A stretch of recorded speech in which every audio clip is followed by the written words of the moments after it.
आता आपण question number second बघणार आहे. तर question number second is that find the value of RL means load resistance RL that will transfer maximum power to load resistance RL.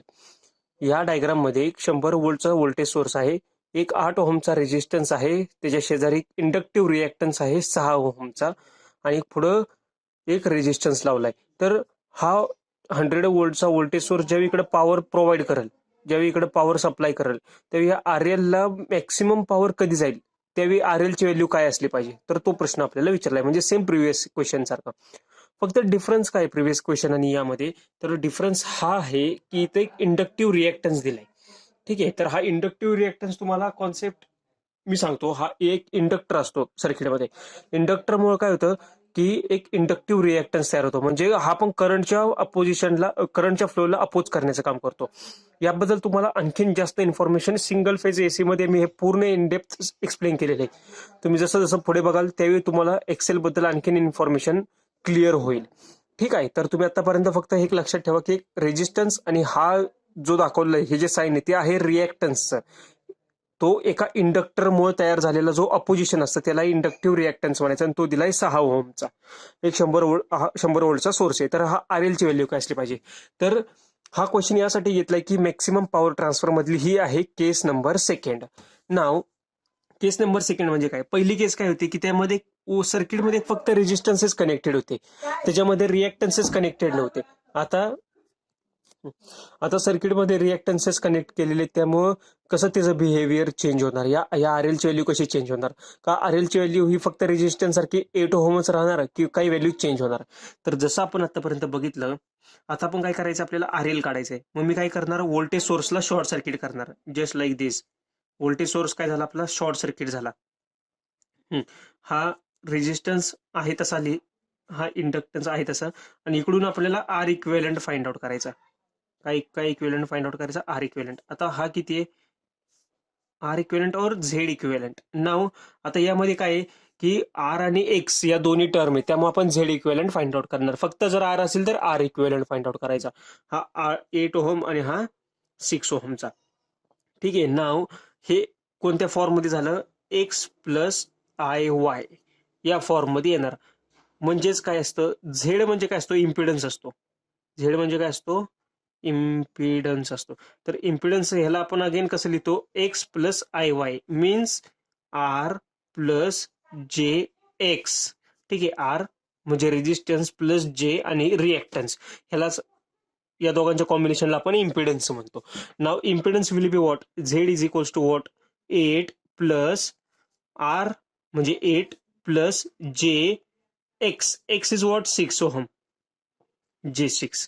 Okay, now आपलं आपण काय सांगितलं आता, ZL हा काय असला पाहिजे, झेड इक्विव्हॅलंटचा कॉम्प्लेक्स कॉन्जुगेट असला पाहिजे आपल्या मॅक्सिमम पॉवर ट्रान्सफर थेरमच्या स्टेटमेंटनुसार आपण हे म्हटलेलं. ठीक आहे, नाव आता झेड इक्विव्हॅलंट काय आपल्याला आलाय, 8 प्लस J6 आणि त्याचा कॉम्प्लेक्स कॉन्जुगेट. कॉम्प्लेक्स कॉन्जुगेट म्हणजे नक्की काय करायचं की जी इमेजनरी टर्म असते, ठीक आहे, म्हणजे जी J ची टर्म असते ना, त्याचे साईन त्याचं रिव्हर्स करायचं. म्हणजे काय येणार, 8 प्लस J6 त्याचा कॉम्प्लेक्स कॉन्जुगेट म्हणजे काय येणार, 8 मायनस J6. काय येणार, 8 मायनस J6. म्हणून ठीक आहे, हा काय 8 मायनस J6. पण हे आपण काय घेतलंय, ZL घेतलाय. ठीक आहे, ZL आपल्याला इथे विचारलं काय, RL म्हणजे फक्त हा नाही घ्यायचा. हा तुम्ही जर म्हणला ना 8 ओहम म्हणजे आहे तसा, तर ते चुकीचं. आपल्याला मॅग्नेट्यूड कन्सिडर करावी लागते. काय करावी लागते, मॅग्नेट्यूड. मग मॅग्नेट्यूड कन्सिडर करण्यासाठी RL काय येणार, मग under root 8 square plus 6 square is equals to what, under root 100. म्हणजे RL आला ओहम. RL ची व्हॅल्यू काय आली आपली, sorry 10 ohm. RL will be 10 ohm. एक लक्षात घ्या, हे कॉम्प्लेक्स कॉन्जुगेट म्हणजे नक्की काय असतं. कॉम्प्लेक्स कॉन्जुगेट म्हणजे आपण काय करतो, या रिएक्टन्सचा साईन चेंज करतो. म्हणजे इथं काय आपला रिएक्टन्स काय प्लस J6 आहे, तर आपण तो मायनस J6 करणार. परंतु मग हा सुद्धा आला ना, मग 8 मायनस J6 आला, मग तुम्ही काय म्हणाल की हा R आला आणि हा X आला, म्हणजे काय होतं, आरची व्हॅल्यू आहे तशीच राहते, पण एक्सचं काय होतंय, साईन चेंज होतंय. मग तुम्ही म्हणाल की फक्त 8 ओहम हाच आला आरएल, तसं नसतं. या दोघांचं मॅग्निट्यूड कन्सिडर करावी लागते. हे व्हेरी व्हेरी इम्पॉर्टंट आहे, हे तुम्हाला समजायचं. ही म्हणून केस नंबर 2 घेतलंय मी. तर काय करायचं, मॅग्निट्यूड फाइंड आउट करायचे. मग मॅग्निट्यूड फाइंड आउट करण्यासाठी काय करणार, 8चा वर्ग प्लस J6चा वर्ग म्हणजे किती आलं, 10 √100 म्हणजे आलं 10.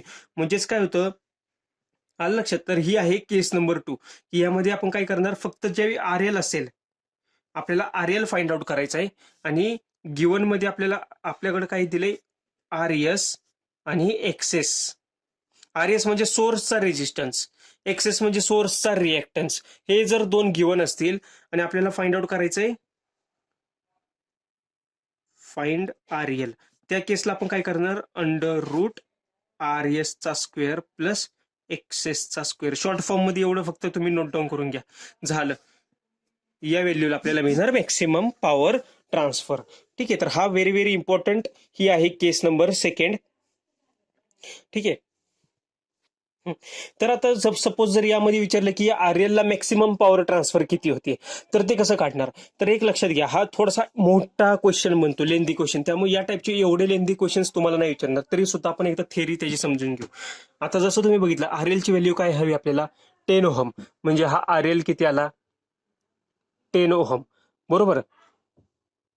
आरएल ची व्हॅल्यू काय आली, 10 ओहम. नाव आपण काय करायचं, मग यातला करंट काढून घ्यायचा. यातला करंट कसा काढणार, I इज इक्वल्स टू, इथंच लिहितो, I is equals to V upon Z. ठीक आहे, V अपॉन झेड. नाव व्होल्टेज काय आपल्याकडं, 100 डिवायडेड बाय झेड म्हणजे काय येणार, R प्लस JX. मग टोटल आर किती आहे, 8 प्लस 10 18 प्लस J6. मग हे तुम्हाला असलं, हे सॉल्व्ह करावं लागेल. हे सॉल्व्ह केल्यानंतर तुम्हाला करंट मिळेल आणि पॉवर ह्याच्यातली फाइंड आउट करायची ना. मग काय करणार, P is equals to I²R, हा फॉर्म्युला वापरणार. यातून जो करंट मिळेल तो त्या करंटचा स्क्वेअर करणार आपण आणि इंटू हा रेजिस्टन्स करणार 10. मग आलेला आन्सर आपल्याला असणार मॅक्सिमम पॉवर ट्रान्सफर. ठीक आहे, तर हे एवढे लेंदी टाईपचे क्वेश्चन आपल्याला नाही, कारण की हे खूप लेंदी क्वेश्चन होऊन जातो. त्यामुळे आपल्याला एकदम बेसिक लेवलला बघायचं की हे आरएल या दोन केसमधनं कसं फाइंड आउट करणार. म्हणजे काय करायचं, इकडे बघायचं मेन म्हणजे हे असतं की इथं काय गिवन आहे, इथं फक्त आपल्याला आरएल दिलाय आपल्याला. मग आरएल जर दिला असेल तर काय करायचं, हाच घ्यायचा का, नाही. या दोघांचा ह्याचा स्क्वेअर दोघांची बेरीज आणि अंडर रूट मध्ये टाकायचं, जसं इथे केलं आपण त्याचं. तर ही आहे केस नंबर 2.